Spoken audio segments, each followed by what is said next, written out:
Chapter 10. A Crane for Grandma. Grandma, high up on the rooftop, could see everything that was going on, and she didn't like what she saw. She wanted to be the centre of attention, and nobody was taking the slightest notice of her. George and Mr. Cranky were running around, getting excited about the enormous animals. Mrs. Cranky was washing up in the kitchen, and Grandma was all alone on the rooftop. "Hey, you!" she shouted. "George! Get me a cup of tea this minute, you idle little beast!" "Don't listen to the old goat," Mr. Cranky said. "She's stuck where she is, and that's a good thing." "But we can't leave her up there, Dad," George said. "What if it rains?" "George!"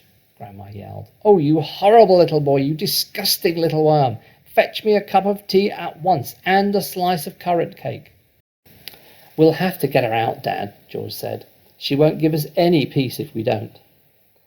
Mrs. Cranky came outside, and she agreed with George. "She's my own mother," she said. "She's a pain in the neck," Mr. Cranky said. "I don't care. I'm not leaving my own mother sticking up through the roof for the rest of her life." So in the end, Mr. Cranky telephoned the crane company and asked them to send their biggest crane to the house at once. The crane arrived 1 hour later. It was on wheels, and there were 2 men inside it. The crane men climbed up onto the roof and put ropes under Grandma's arms, and then she was lifted right up through the roof. In a way, the medicine had done Grandma good. It had not made her any less grumpy or bad-tempered, but it seemed to have cured all her aches and pains, and suddenly she was as frisky as a ferret. As soon as the crane had lowered to the ground, she ran over to George's huge pony, Jack Frost, and jumped onto his back.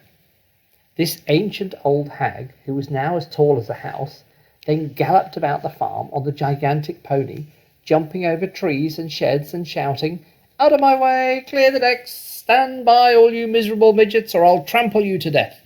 and other silly things like that. But because Grandma was now too tall to get back into the house, she had to sleep that night in the hay barn with the mice and the rats.